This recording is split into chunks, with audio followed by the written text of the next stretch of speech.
January 29, 1850. The United States Senate Chamber. Washington, D.C., the old man who rises from his seat in the Senate chamber does not look like a man capable of saving a nation. He is 72 years old. He is, by every visible measure, dying. Tuberculosis, the great killer of the 19th century, the disease they call consumption because it consumes you from the inside, has been working on him for years. His frame, once impressively tall and commanding, has grown gaunt. His cheekbones protrude. His eyes, still spectacularly alive with intelligence and purpose, sit in a face that has the drawn, hollowed quality of a man who wakes up every morning uncertain whether his body will cooperate with his plans for the day.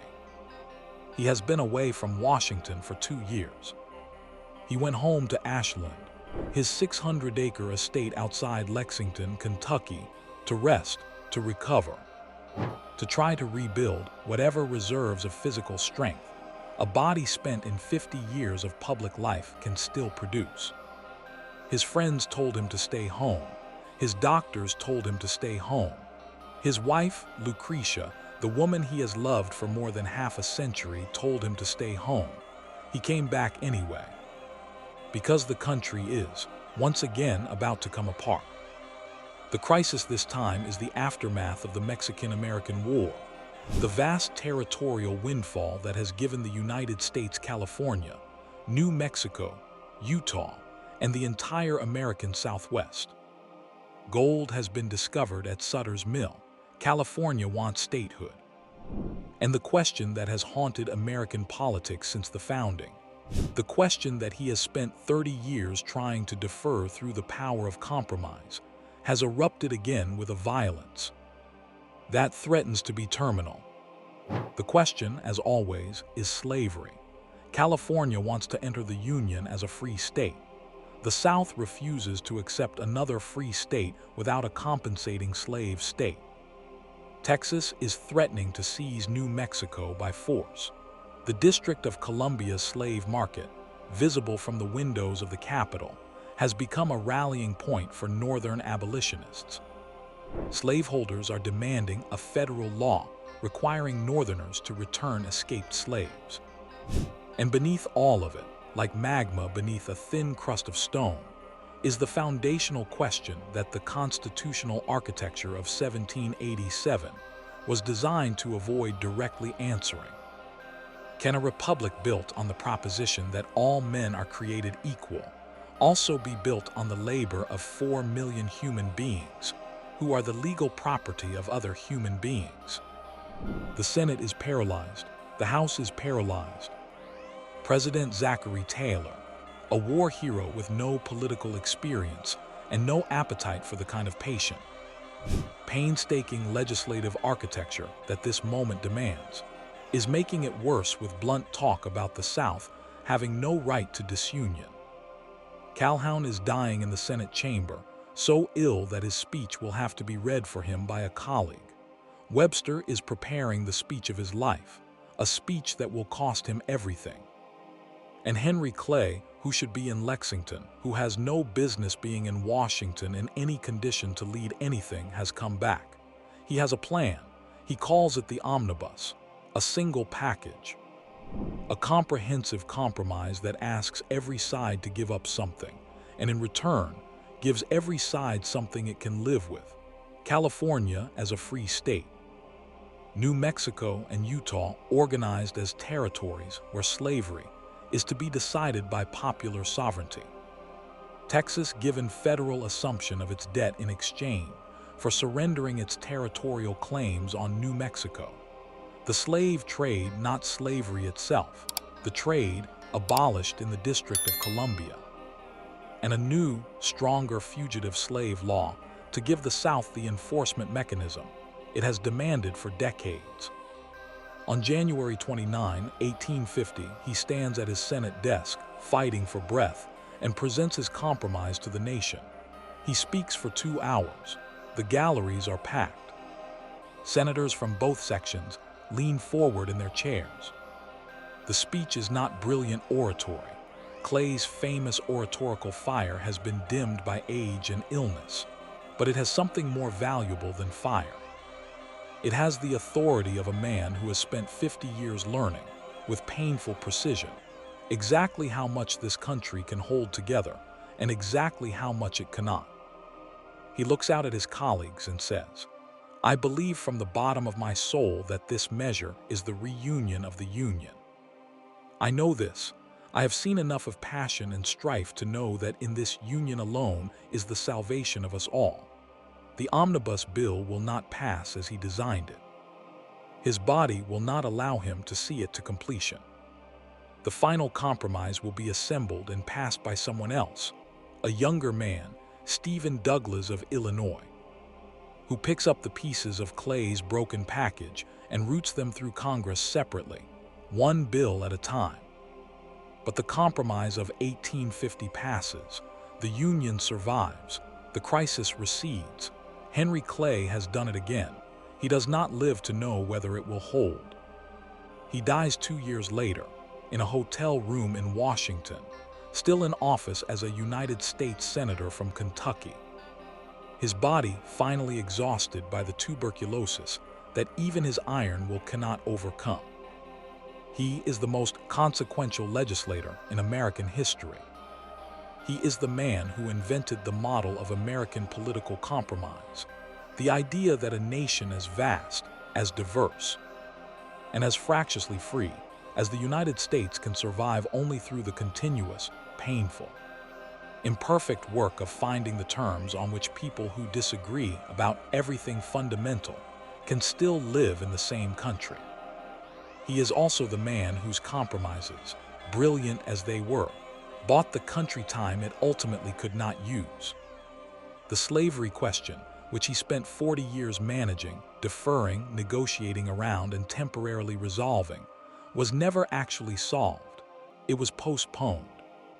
Every compromise bought a decade, maybe two, and every decade of postponement allowed the institution to grow larger, more entrenched, more economically powerful, more morally monstrous.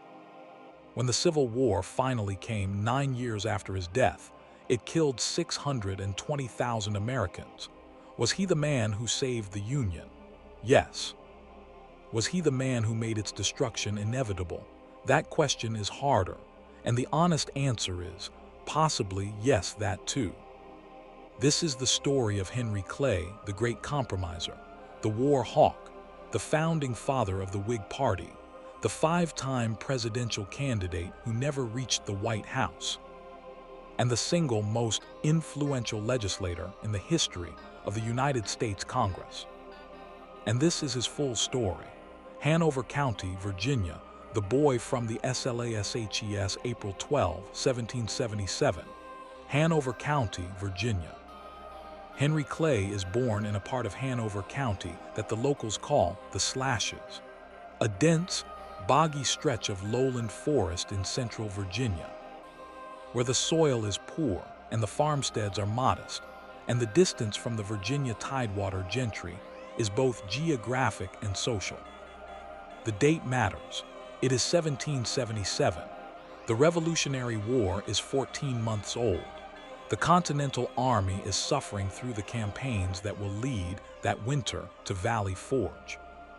The nation Henry Clay will spend his entire life trying to hold together has not yet been born, is being born painfully, in the blood and cold of a revolutionary struggle that is far from certain of success. He is the 7th of 9 children of Reverend John Clay and his wife, Elizabeth Hudson Clay. His father is a Baptist preacher, not a wealthy man, not a man of particular political consequence, but a man of education and local standing in the Virginia Baptist community. And then, when Henry is 4 years old, his father dies. The death of Reverend John Clay in 1781, during the final year of the Revolutionary War, when British forces under Tarleton are raiding through Virginia, when the country is still in the convulsive uncertainty of a war not yet won, sets the trajectory of Henry Clay's entire life. He is 4 years old. He has 8 siblings. His mother is a young widow in a rural Virginia county during wartime. The family is not destitute. Reverend Clay left a modest estate, but they are not secure. The comfortable certainties that the Tidewater gentry take for granted are not available to the children of a Baptist preacher in the Slashes.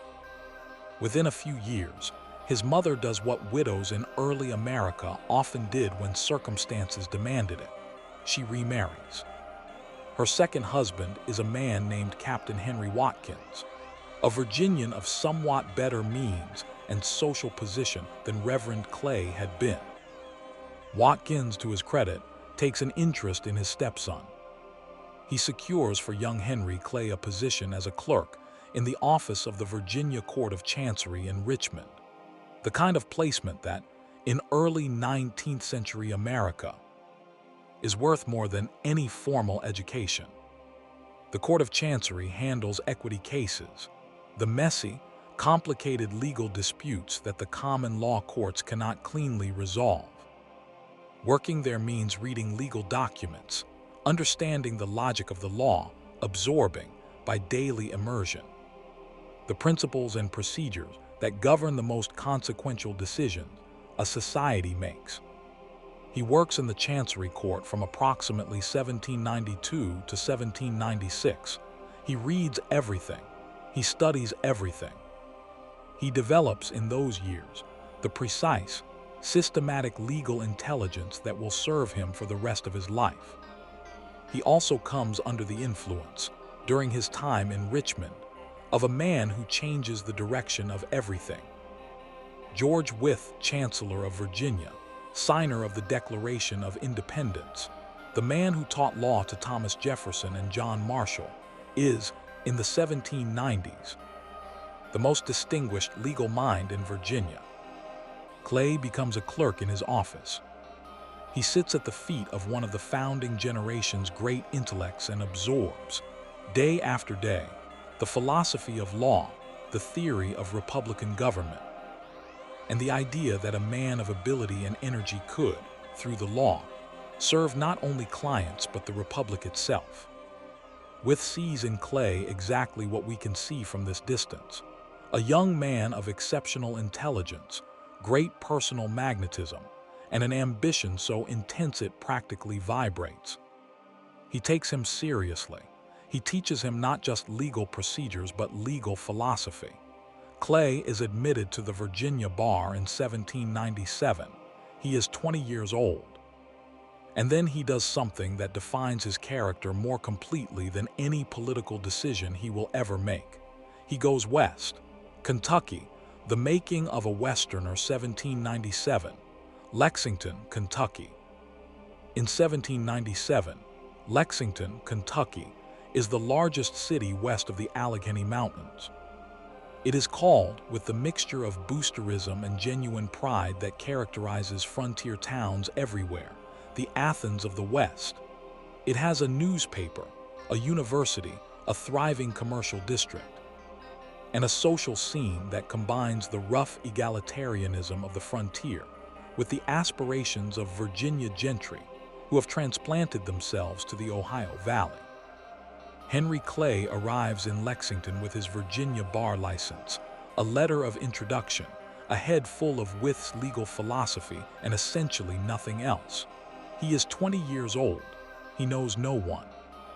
He has no money to speak of, no family connections in Kentucky, no established practice to inherit. Within a year, he is one of the most successful trial lawyers in the state. This requires some explanation, because it is not entirely a matter of legal brilliance. Though the legal brilliance is real and formidable, it is also a matter of personality. Henry Clay is, in person, one of the most magnetically compelling individuals of his era. His physical presence is striking, tall, lean, with a wide mouth that can break into a grin of startling warmth or compress into a line of formidable severity. His voice, which becomes, in his maturity, the most celebrated oratorical instrument in American political life, is, even in youth, arresting. It has range, it has music, It has the capacity to shift in a sentence from intimate persuasion to thundering denunciation and back again. He is, by all contemporary accounts, impossible not to like. He walks into a room and within 20 minutes knows everyone in it by name. He has the gift, genuinely rare, genuinely important in political life, of making every person he talks to feel that they are the most interesting person he has encountered that day. He listens with apparent fascination. He argues with apparent respect even when he disagrees completely. He makes enemies too, men who come to despise him with a passion that rivals his supporters' devotion.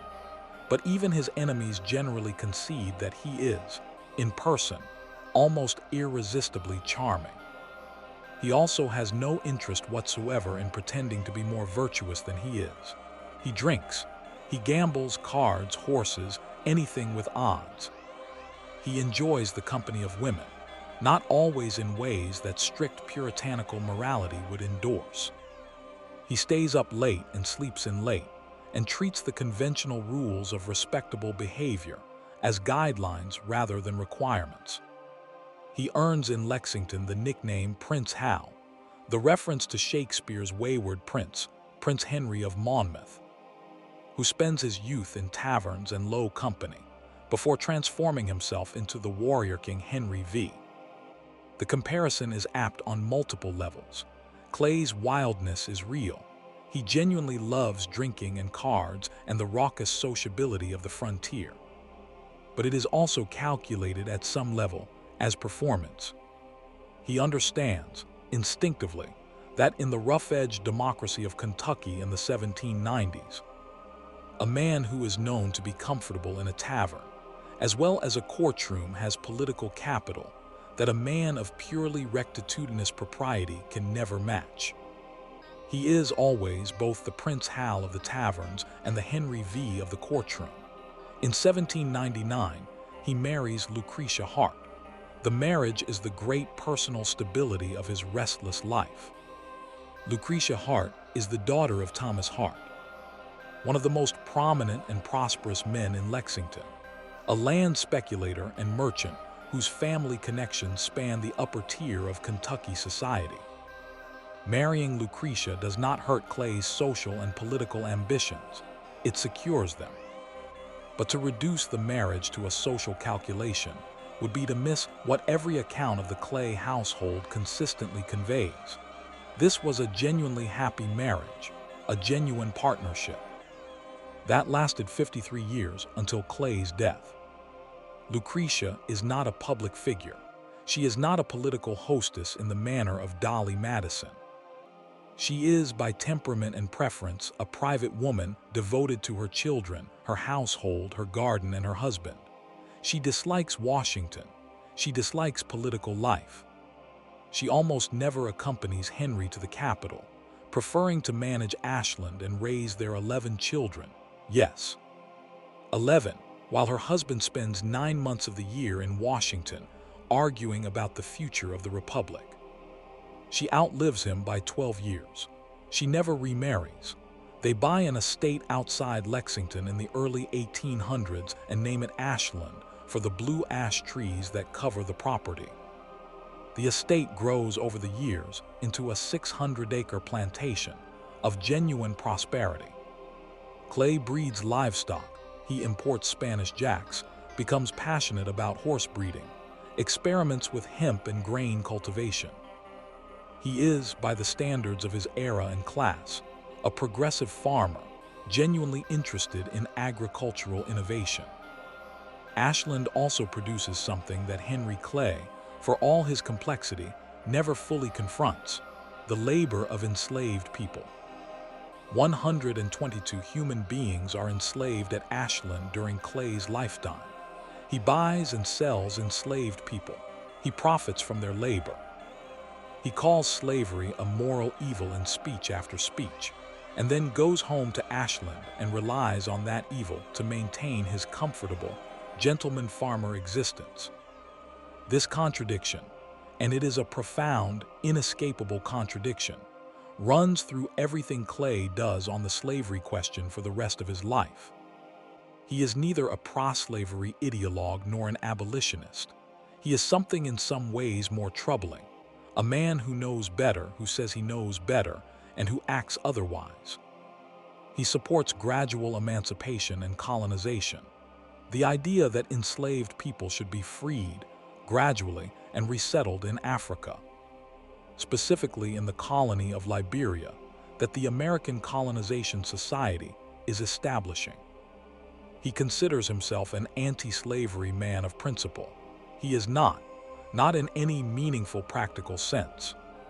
He is a slave owner who is personally uncomfortable with slavery, and who deploys that personal discomfort as a form of moral credit that his continued practice of slavery persistently overdraws. This is not unusual for his time and place. It is also not exculpatory. The men who knew that slavery was wrong and continued to practice it bear a particular kind of moral culpability, not the culpability of the ideologue who believed in slavery's righteousness, but the culpability of the pragmatist who sacrificed principle for comfort. Henry Clay sacrificed principle for comfort on the slavery question.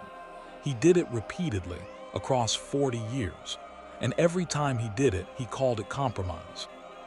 The tragedy and the complexity is that sometimes his compromises were genuinely necessary, and sometimes they were not. The Kentucky legislature and the young senator politics begins 1803. Frankfort, Kentucky. Henry Clay enters the Kentucky General Assembly in 1803. He is 25 years old. He immediately distinguishes himself on the floor of the legislature as an orator of extraordinary power, a speaker who combines legal precision with emotional force in a way that Kentuckians find absolutely irresistible. He is not yet a national figure.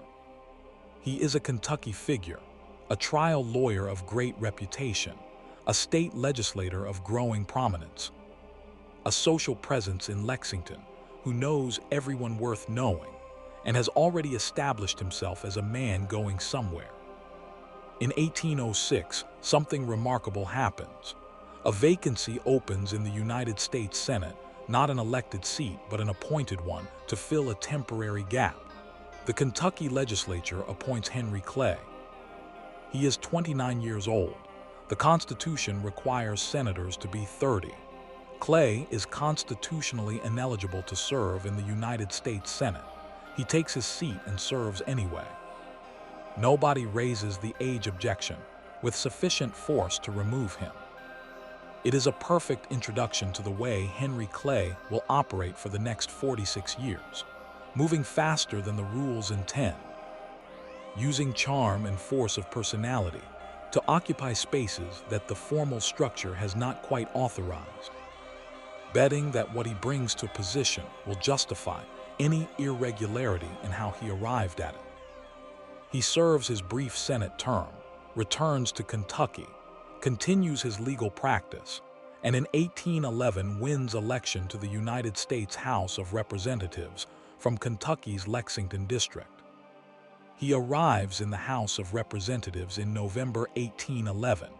On the very first day of the new Congress, the House of Representatives elects him Speaker. He is 34 years old. He has been a member of the House for less than 24 hours. It has never happened before. It will not happen again. Speaker of the House, the invention of an office 1811, 1814, and 1815, 1820. Washington, D.C. To understand what Henry Clay does to the speakership of the House of Representatives, you first have to understand what the speakership is before he gets to it. Before Clay, the Speaker of the House is primarily a parliamentary referee. He calls members to order. He recognizes speakers. He interprets procedural rules. He is a presiding officer, not a leader. He has no significant independent political role, no ability to set the legislative agenda, no capacity to drive outcomes through the force of personal will and parliamentary strategy. After Clay, The Speaker of the House is the most powerful legislative officer in the American government, arguably more powerful, in practical terms, than the President in most domestic affairs. Clay transforms the speakership through a combination of personality, parliamentary mastery, and sheer audacity. He uses the Speaker's power of committee appointments to place his allies in positions where they can advance his agenda. He uses the power of recognition, deciding who gets the floor, who gets to speak, who gets to offer amendments as a tool of political management. He turns the chamber of the House from a debating society into a functioning legislative machine. He is also, in the chamber, an overwhelming personal presence. His oratory in the House is different from his Senate speeches, faster, more combative, more willing to deploy personal comparison and pointed irony. He can make the House laugh. He can make it angry. He can, in the space of a single speech, move it from amusement to indignation to a kind of collective resolve that sends bills to the floor with veto-proof majorities. The first great project he uses this power for is war. The War HAWKS and the War of 1812-1811-1815, Washington, D.C., and the Western frontier. By 1811, the United States has been suffering a decade of humiliation at the hands of Great Britain. The British Navy, locked in its existential war with Napoleon's France, has been impressment American sailors, stopping American ships on the high seas, removing men who claim American citizenship, and forcing them into Royal Navy service. The British have been interfering with American commercial shipping with impunity. And in the American Northwest, in the territories that are now Indiana, Ohio, and Michigan, British agents from Canada have been supplying weapons and diplomatic encouragement to the Native American Confederacy being organized by the Shawnee leader Tecumseh, who is, understandably, attempting to stop the American settlement that is destroying his people's world. The established political leadership of the country, President James Madison, the aging Jeffersonian establishment, is trying to resolve these provocations through diplomacy and economic pressure. The Non-Intercourse Act, trade restrictions, negotiations. Patient, frustrating, apparently endless negotiation with a British government that has no particular reason to take American grievances seriously.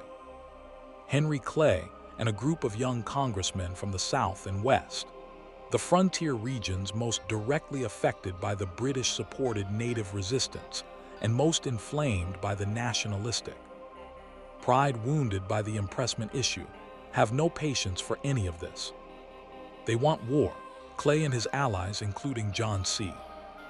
Calhoun of South Carolina, who is, at this point in his career, a nationalist firebrand rather than the states, writes absolutist he will later become, push, agitate, and legislate for a declaration of war against Britain. They call themselves, with a frankness that would be unusual in a more diplomatic era, war hawks. Clay's argument for war is partly about the specific grievances, impressment, the interference with American commerce, the British support for Tecumseh, but it is also about something larger. He argues that the United States, barely 30 years old, at a moment when its very identity as an independent republic is still being negotiated, must demonstrate to the world, and particularly to Britain, that it can protect its citizens and defend its sovereignty. A republic that accepts humiliation without response is not a republic that will long endure. The argument has genuine merit. It also has a romantic nationalism that Clay never entirely loses, a willingness to embrace conflict as a test of national character that will, in other contexts and other hands, become a dangerous quality. On June 18, 1812, President Madison signs a declaration of war against Great Britain. The War of 1812 has begun. The war does not go well. This is perhaps the kindest formulation. The American military, underprepared and organizationally disastrous, loses battle after battle in the first 2 years. The British capture Washington, D.C. in August 1814 and burn the Capitol and the White House, the Capitol building where Clay has just transformed the speakership into a position of genuine national power. The frontier campaigns against the British and their native allies produce results ranging from mixed to catastrophic. And yet, the War of 1812, for all its military failures, does something that Clay and the war hawks understood it might do. It produces heroes, Andrew Jackson at New Orleans, William Henry Harrison at the Thames, whose military fame will shape American politics for a generation. It produces a surge of national identity that transforms the fractious, semi-colonial republic of the early period into something that feels, for the first time, genuinely American rather than simply post-British. It also definitively ends the organized native resistance east of the Mississippi. Tecumseh is killed at the Battle of the Thames in 1813. His Confederacy collapses. The Northwest frontier, which the war hawks wanted opened for American settlement, is opened. The human cost of this, paid overwhelmingly by the native peoples whose world is destroyed, is enormous and barely acknowledged in the triumphalist national narrative that follows. Clay is one of the American negotiators at the Treaty of Ghent in 1814, which ends the war. The treaty is essentially a status quo antebellum. Neither side gets anything it didn't have before the war started. The specific issues that caused the war, impressment, commercial interference, are not resolved. They simply become moot because the Napoleonic Wars are ending, and Britain no longer has the strategic need or the practical motivation to continue the practices that outraged American sovereignty. Clay does not call this a victory, he calls it a foundation. In a sense, he is right.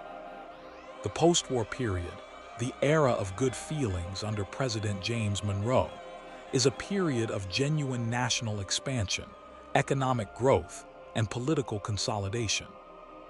And at the center of the policy agenda that drives this period is Henry Clay's great economic proposal, the American System. The American System, a vision for the Republic 1816-1824, Washington, D.C. Henry Clay's American System is the most comprehensive, coherent economic vision that any American politician articulates between Alexander Hamilton's financial program of the 1790s and Franklin Roosevelt's New Deal of the 1930s. It has 3 interlocking components. Understand all 3, and you understand how Clay thinks about the relationship between government and national development. First, a protective tariff. American manufacturing in 1816 is in its infancy. British goods produced by a manufacturing economy that is decades ahead of America's flood the American market at prices that American producers cannot match.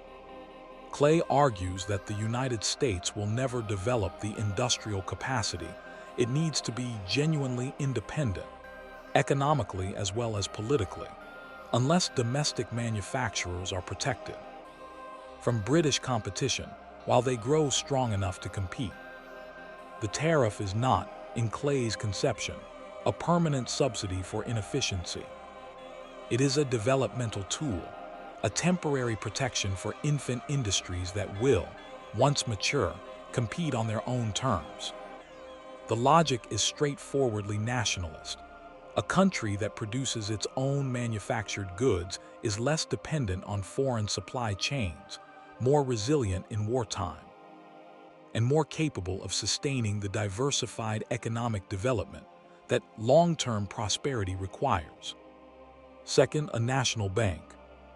The first Bank of the United States, chartered by Hamilton, had its charter allowed to expire in 1811. a decision that contributed significantly to the fiscal chaos of the War of 1812. Clay argues for a second Bank of the United States, which is chartered in 1816, to provide stable currency, regulate state banks, and provide the financial infrastructure for a modern national economy. The bank is, predictably, controversial.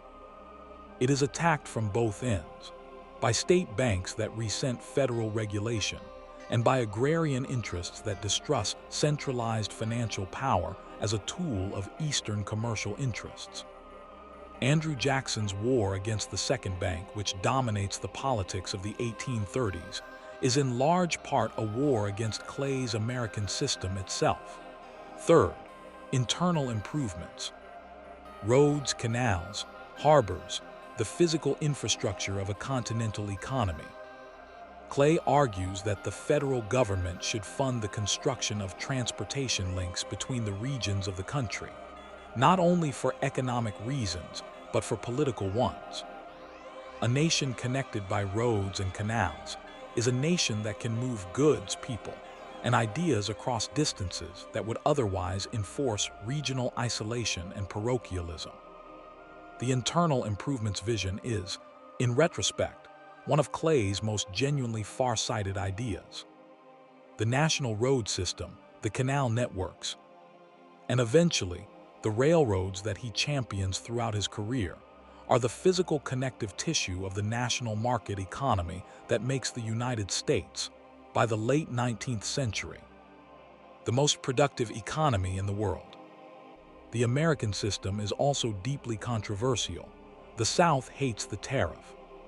The South is an agricultural export economy. It exports cotton and tobacco and imports manufactured goods, mostly from Britain.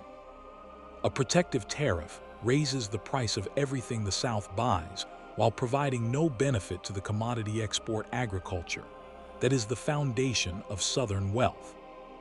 Every tariff fight in Congress from 1816 to 1860 is, at its core, a fight between Clay's vision of nationally integrated economic development and the South's insistence on free trade in the service of its plantation economy. The West is ambivalent. Westerners want the roads and canals. They are less certain about the bank. And they distrust the Eastern commercial and manufacturing interests that benefit most obviously from the tariff. And Andrew Jackson, the man who will dominate American politics from 1828 to 1840, and whose political shadow falls over Clay's entire career, despises the American system. Not only the bank, but the whole concept of active federal economic management. Jackson's vision of American democracy is Jeffersonian and agrarian, suspicious of concentrated economic power, committed to limited government, devoted to the small farmer and the frontier settler rather than the manufacturer and the commercial banker. Clay and Jackson are, in every meaningful sense, ideological opposites. And their rivalry, personal, political, deeply felt on both sides, is one of the organizing dramas of American political life in the second quarter of the 19th century. The election of 1824, the corrupt bargain 1824-1825, Washington, D.C. By 1824, Henry Clay has been Speaker of the House for nearly a decade, one of the most powerful positions in American government. He has built the American system into a national agenda. He has a national reputation, a national network of allies, and a burning desire for the one office that has, thus far, eluded him. He wants to be president. The 1824 election takes place in a political landscape that is simultaneously simplified and complicated by the collapse of the old Federalist Republican Party structure.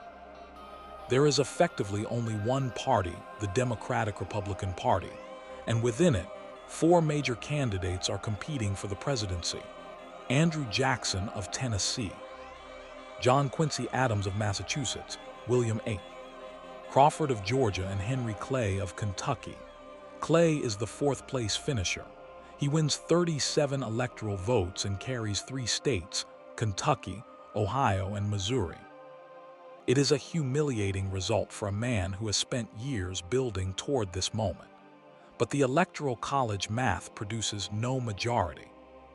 No candidate clears the threshold of 131 electoral votes needed for election. Under the 12th Amendment, when no candidate wins a majority of electoral votes, the election goes to the House of Representatives, which chooses from among the top 3 finishers. Clay is the 4th-place finisher. He is not in the top 3. He is not one of the candidates the House can choose, but he is the Speaker of the House. He has more influence over what the House does than any other individual in the country. Andrew Jackson has won the most electoral votes, 99 to Adams's 84 and Crawford's 41. By the logic of popular democracy, by the principle that the man who wins the most votes should get the office, Jackson should be president. Jackson believes this passionately. His supporters believe it passionately, and a significant portion of the American public, especially in the South and West, believes it. Clay disagrees. He distrusts Jackson personally and politically.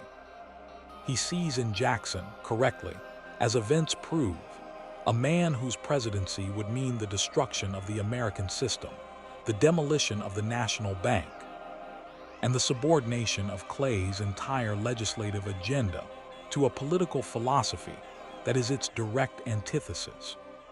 He also believes, perhaps correctly, that Jackson's nationalist impulses are more military than constitutional, that a Jackson presidency would mean a government organized around Jackson's personal will rather than the patient, institutional work of legislation.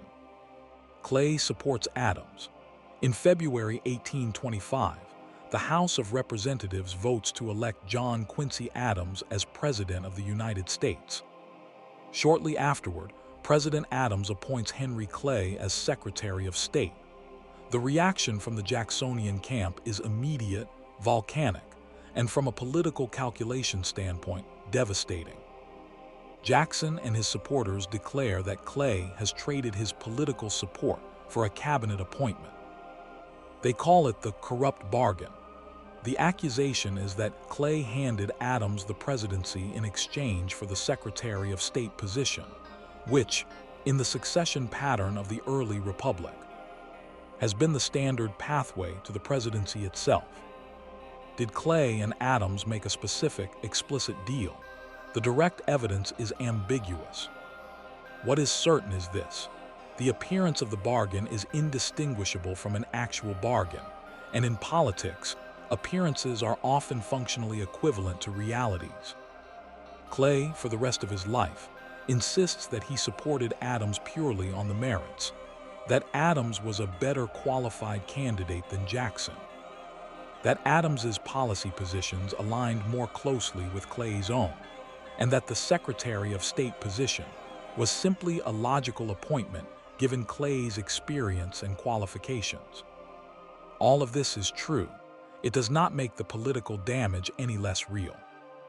Andrew Jackson, who is, among his many qualities, a man who keeps his grudges with a fidelity that borders on the theological, spends the next 4 years building the political coalition that will destroy both Adams and Clay.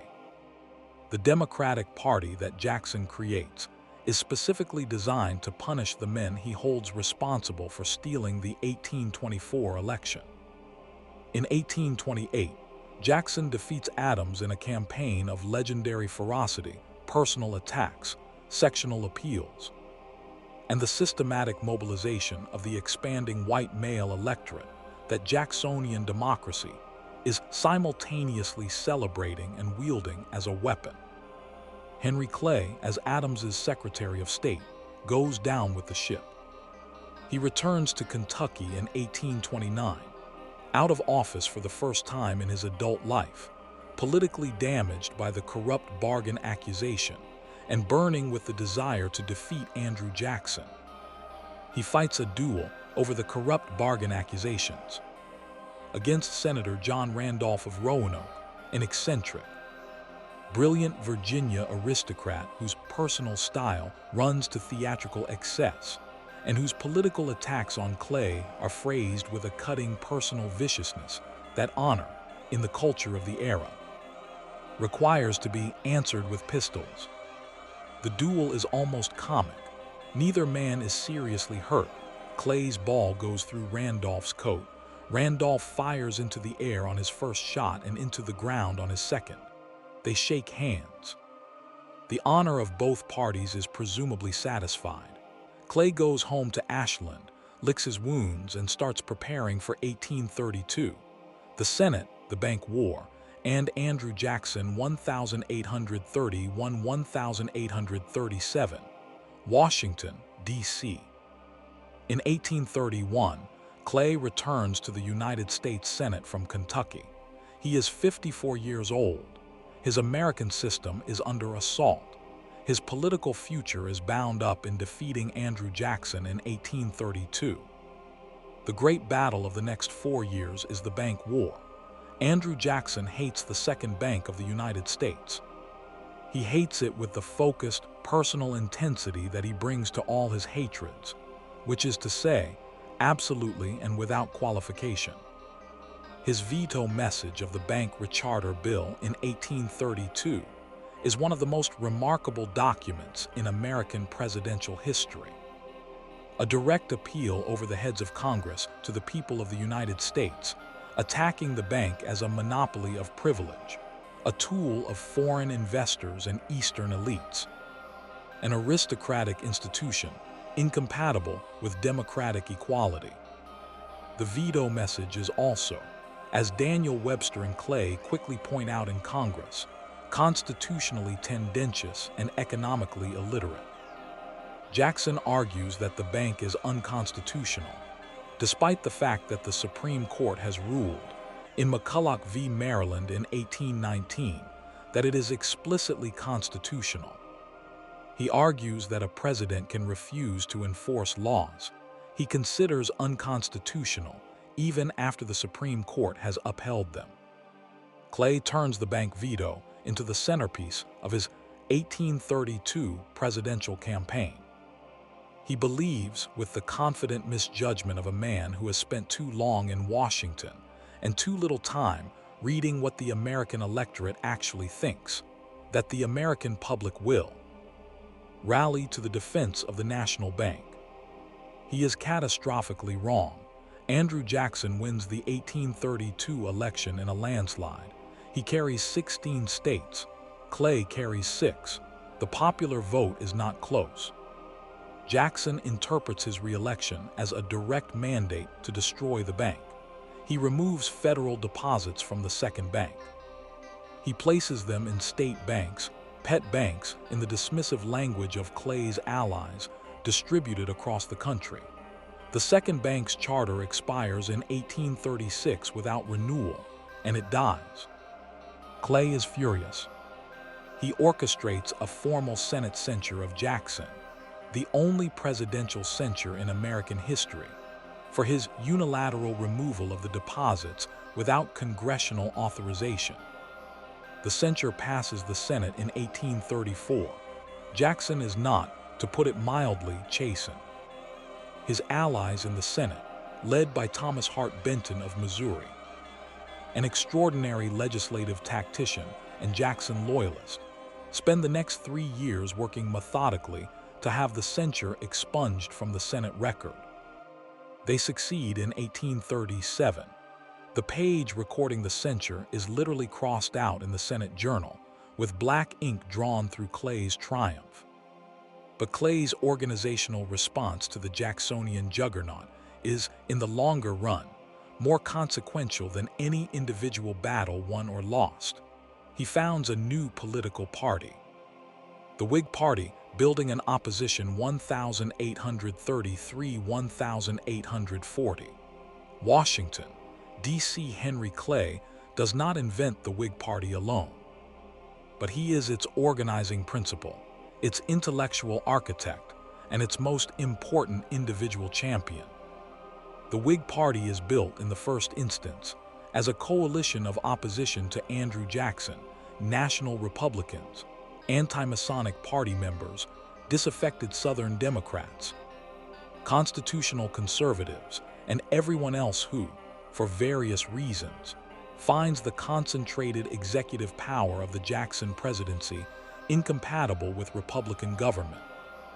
Clay gives them the name Whig, deliberately chosen to evoke the English and American Whig tradition of opposition to executive tyranny, and gives them, crucially, something more durable than simple anti-Jacksonism: the American system as a positive governing vision. The Whig Party is, in Clay's conception, the party of national development and protective tariffs, internal improvements, a stable currency, the rule of law over the rule of presidential personality. It is the party of the manufacturer in Pennsylvania, the farmer in the Ohio Valley who wants roads to market, the New England commercial community, and the constitutional conservative who thinks Jackson has turned the presidency into an elected monarchy. It is, in more ways than one, the ancestor of the modern Republican Party that Abraham Lincoln will help found 8 years after Clay's death. The Whig Party wins the presidency in 1840, but not with Clay. William Henry Harrison, the hero of Tippecanoe, is the Whig candidate in 1840. Clay wants the nomination desperately. He has spent 8 years building the party. He believes he deserves it. The Whig convention, with the cool pragmatism of men who want to win rather than make a philosophical statement, chooses the war hero instead. Harrison dies 31 days into his presidency. His successor is John Tyler of Virginia, a man who accepted the Whig vice presidential nomination for reasons of political coalition management, and who is, in his actual convictions, practically a Democrat. Tyler vetoes every significant piece of Clay's American system legislation that the Whig Congress sends him. Clay, furious, orchestrates the expulsion of Tyler from the Whig Party. The result is a White House occupied by a man without a party, a Whig majority in Congress unable to govern, and Clay's legislative agenda stalled for 4 years. He turns his hopes to 1844. The election of 1844, the cruelest defeat 1844, Washington, D.C., and the nation.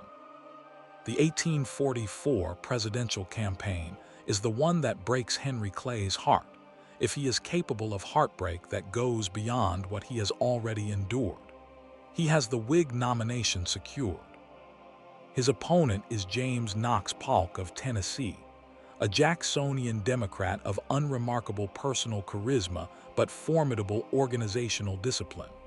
The central issue of the campaign is Texas. Texas has been an independent republic since 1836, when it broke away from Mexico and established its own government. The annexation of Texas, which most Texans want, and which most Democrats want too, is the burning question of 1844. Polk is enthusiastically for it. The Democratic platform is enthusiastically for it. Clay is against it. Or rather, and this is where the story becomes a window into his fundamental political character, Clay is equivocal about it in the precise, calibrated manner of a man who is trying to manage a coalition that contains irreconcilable positions. His initial position, stated in a letter to the National Intelligencer in April 1844, is that he opposes the immediate annexation of Texas because it would likely provoke war with Mexico, aggravate the slavery controversy, and unsettle the sectional balance that his compromises have maintained. This position is reasonable, principled, and, in the political context of 1844, immediately attacked from both sides. Northern Whigs who oppose slavery's expansion applaud his anti-annexation stance.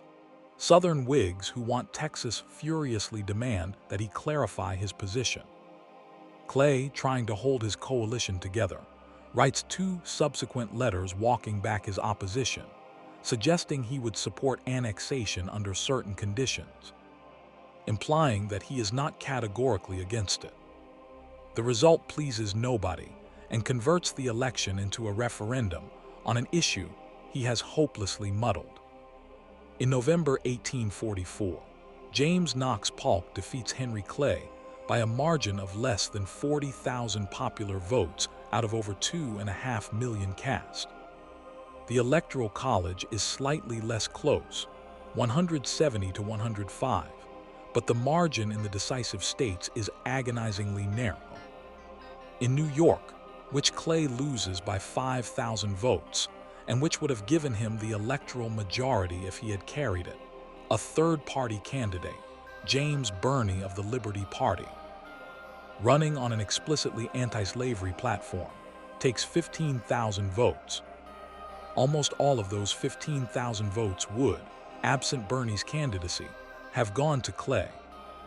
Clay loses the presidency by 5,000 votes in New York because 15,000 anti-slavery New Yorkers preferred the minor party abolitionist candidate to the major party compromiser who was insufficiently clear about his opposition to slavery's expansion. The irony is surgical and savage. The man who has spent 30 years crafting compromises on slavery is defeated in the decisive state precisely because the compromises have left everyone skeptical of where he actually stands. He goes home to Ashland. He is 67 years old. He has run for president 3 times and lost 3 times. He is, by any rational calculation, politically finished. He comes back. The loss of a son, the wound of Buena Vista, February 23, 1847. Buena Vista, Mexico. Henry Clay, Jr. The second of the Clay sons, the one his father loves most visibly and unreservedly, the one who combines his father's intelligence with a personal sweetness that the elder Clay, for all his social gifts, does not quite possess, is killed at the Battle of Buena Vista on February 23, 1847. He is 36 years old. He is an officer in the United States Army, serving in the Mexican-American War that the annexation of Texas has produced, the war that Clay had predicted and tried to prevent. He is cut down by a Mexican lance in the battle that makes Zachary Taylor a national hero. The news reaches Ashland 10 days later. There are accounts of Clay receiving the news stoic, formally composed, because that is what the public man does, because that is what the code of his era requires, and then privately breaking. Not completely, not in any way that interrupts the business of a public life, but genuinely, deeply. He has lost 4 of his 11 children before they reached adulthood. He has lost daughters who died young. He has 2 sons who became severe alcoholics, whose destruction he watches helplessly. He has lived a life in which domestic tragedy is woven through public triumph with a regularity that would have broken a lesser man, or perhaps did break him, in the places he kept private. The death of Henry Clay, Jr. at Buena Vista is the wound that never heals. It is also, in the cruelest possible way, the direct consequence of a political decision he opposed, the annexation of Texas, the Mexican War. The chain of events he spent the entire 1844 campaign warning against. His son died in a war he tried to prevent. This is not the kind of thing that lends itself to a legal brief or a Senate resolution. It is personal. It is irreducible. It sits at the center of the final chapter of Henry Clay's life, with a weight that no political triumph can balance. The Compromise of 1850, the last great ACT 1850. Washington, D.C. He comes back. In 1849, at the age of 71, coughing with tuberculosis, visibly diminished, unmistakably mortal, Henry Clay accepts the Kentucky legislature's appointment to the United States Senate. He comes back because the country needs him again. The crisis of 1850, which we described at the opening of this film, is in many ways the most dangerous the United States has faced since the Constitutional Convention of 1787. California wants statehood as a free state. The South regards a new free state, tipping the Senate balance against the slaveholding states as an existential threat. Texas is threatening war over New Mexico. The slave trade in the District of Columbia has become a moral atrocity too visible to ignore. The Fugitive Slave Law of 1793 is too weak to satisfy Southern demands for the return of escaped slaves. And beneath all of it, John C. Calhoun, Clay's old colleague from the War Hawk days, now the intellectual apostle of Southern separatism and states' rights absolutism, is preparing the philosophical architecture of secession. Clay's response, the Omnibus Bill, the Great Compromise Package of 1850, is the product of months of consultation, calculation, and the accumulated wisdom of 50 years in American politics. He knows, with the precision of long experience, exactly how much each side can be asked to concede, and exactly how much it cannot. He knows which provisions are genuinely vital to the South, and which are primarily theatrical demands that can be granted without substantive cost. He knows which Northern constituencies can accept the fugitive slave law as a necessary concession to Union preservation, and which are constitutionally incapable of it. The Omnibus Package is a masterwork of political architecture. It does not satisfy anyone completely. It asks everyone to accept something they find unacceptable. That is precisely its genius. In a situation where perfect justice is politically impossible, Clay offers the minimum injustice that will allow the country to continue to exist. The Senate debate on the compromise is one of the most remarkable extended legislative performances in American history. Clay speaks repeatedly, across weeks of debate, fighting tuberculosis, losing ground physically with each passing day, but refusing to leave the floor. His great speech of February 5 and 6, 1850, delivered across 2 days, runs for 6 hours, and covers every aspect of the compromise in exhaustive, legally precise, emotionally powerful detail. "I know not what may happen," he says, "but I do believe that in the time to come, when those who may survive me are dust, this act of preservation of the Union will be regarded as the greatest effort of this session." The Omnibus Bill, as a single package, fails in July 1850. Clay collapses from exhaustion and has to leave Washington to recuperate in Newport, Rhode Island. Stephen Douglas of Illinois, who has been Clay's ally in the effort, takes up the fallen standard and, with considerable organizational genius of his own, dismantles the omnibus and passes each element separately, assembling the majorities needed for each piece individually. The Compromise of 1850 passes. California enters the Union as a free state. The slave trade is abolished in the District of Columbia. The fugitive slave law is strengthened. Texas surrenders its New Mexico claims. The new southwestern territories are organized under popular sovereignty. Henry Clay has saved the Union for the 3rd time. He goes home to Newport. He writes letters, he reads, he coughs. He comes back to Washington in 1851 because he cannot not come back, because the Senate floor and the work of legislation are the only context in which he is fully himself, even dying.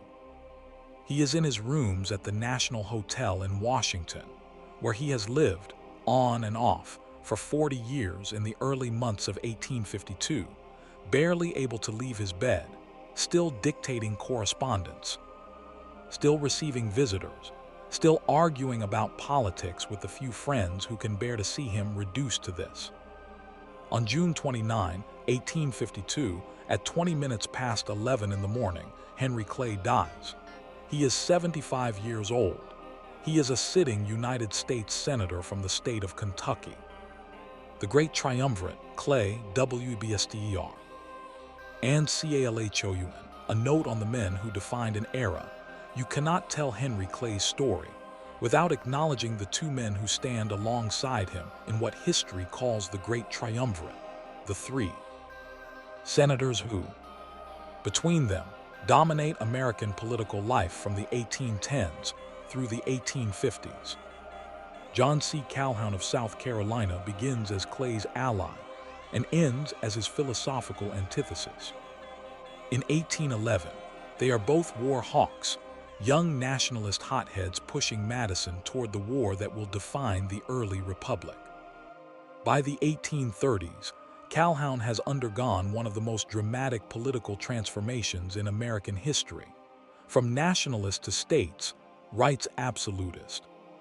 From Vice President of the United States to the prophet of Southern separatism. His doctrine of nullification, the idea that individual states have the right to nullify federal laws they consider unconstitutional, is the direct intellectual ancestor of secession. Clay and Calhoun are not friends in their maturity. They are, increasingly, the representatives of two visions of America that cannot ultimately coexist.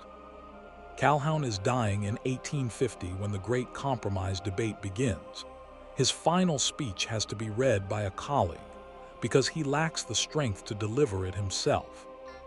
He dies on March 31, 1850, 3 weeks after it is read. He has spent his last breath arguing that the compromise is insufficient to save the South, that nothing short of permanent constitutional guarantees of slavery's expansion can keep the South in the Union. He is right about the inadequacy of the compromise. He is wrong, catastrophically, monstrously wrong, about the thing he is trying to save. Daniel Webster of Massachusetts is the third member of the triumvirate, and in some ways Clay's closest ideological ally and most valued debate partner. Webster's oratory is different from Clay's, more formal, more architecturally elaborate, more consciously magisterial, but equally powerful.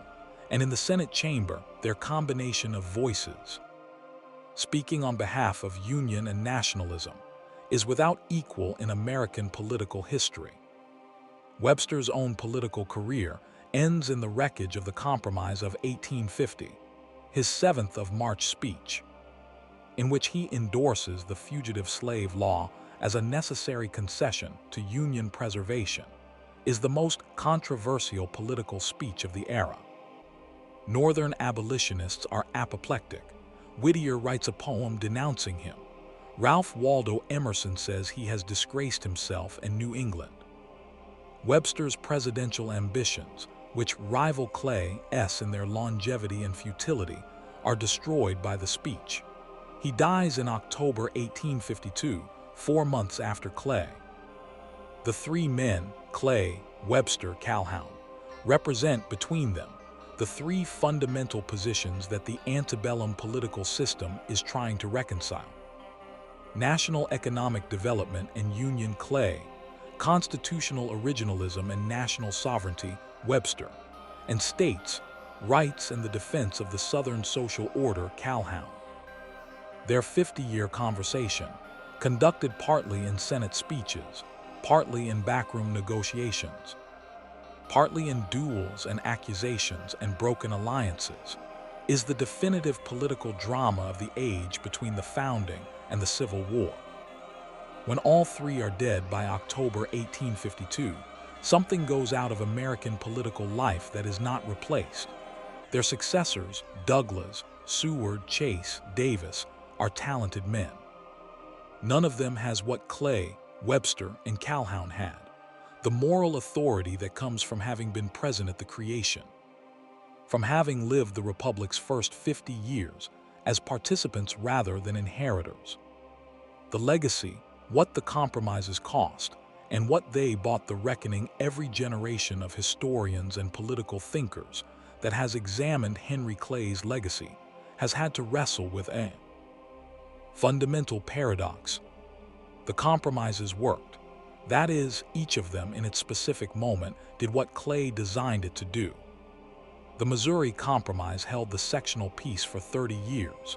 From 1820 to 1850, the deadliest 30-year span of American territorial expansion, occurred without a civil war.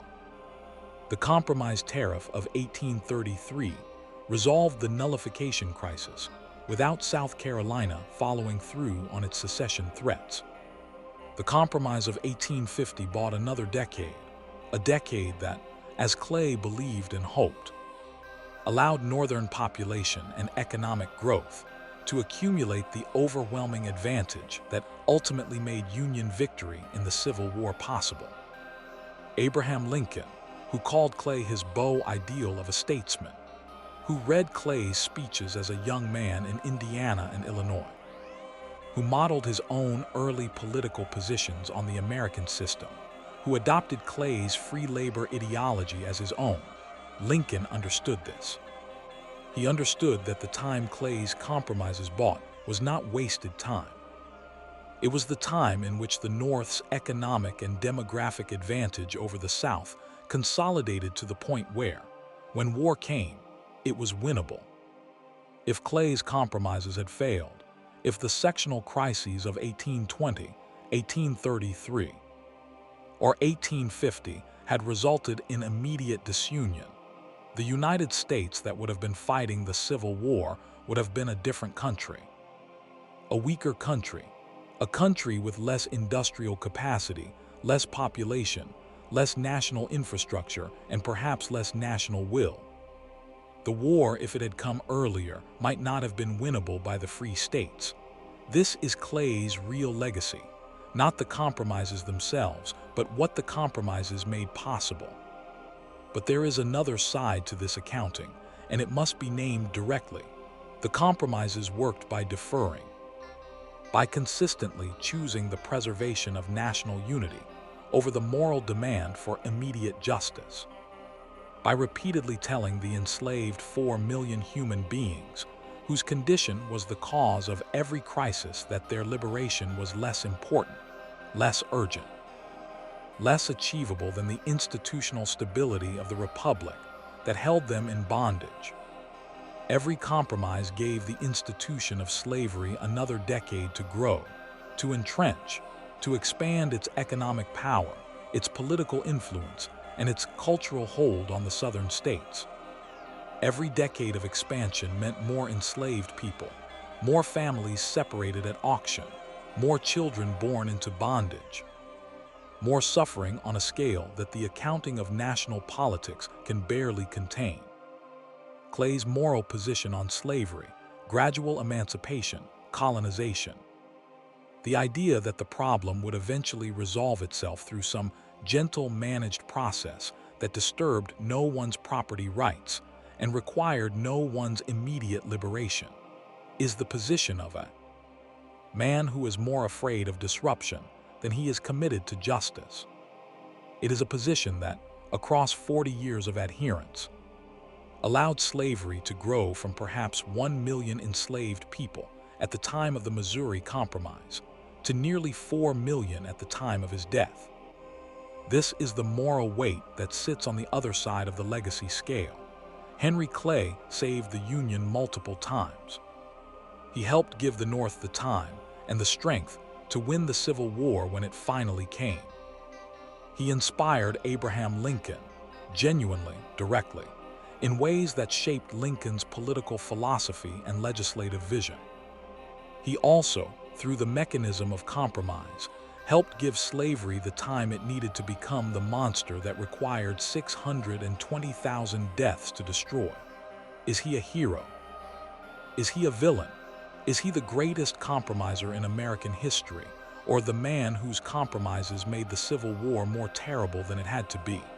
The honest answer is, he is all of these things, which is what it means to be a great historical figure rather than a simple one.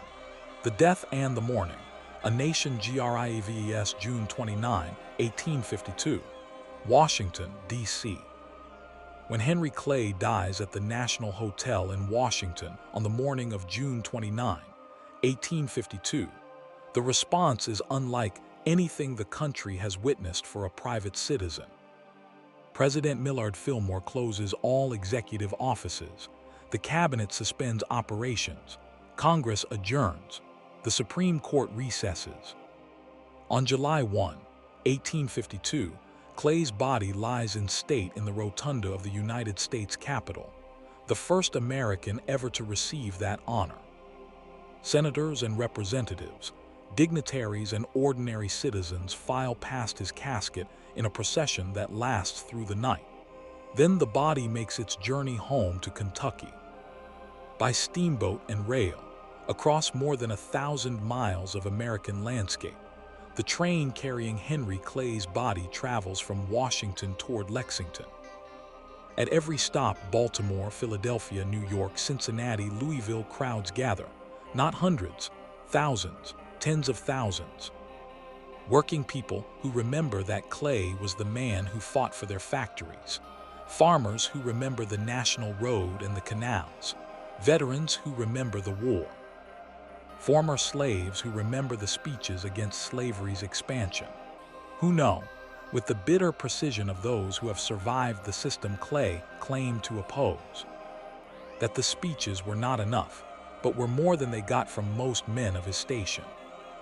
He is buried at the Lexington Cemetery in Kentucky, under a grave that carries the epitaph he perhaps deserves more than any other. I know no north, no south, no east, no west. Final reflection, the statesman who bought time there, is a famous exchange that is attributed to Henry Clay, though like many famous political quotations, its exact provenance is uncertain. Challenged on his repeated compromises on the slavery question, challenged by those who argued that no compromise with evil can be moral, Clay is said to have replied, "I would rather be right than be president." It is his most famous quotation. It is also, in the context of his actual life, somewhat ironic, since he spent 30 years desperately wanting to be president and failed repeatedly to achieve it, which gives the sentiment a somewhat involuntary quality. But take it seriously.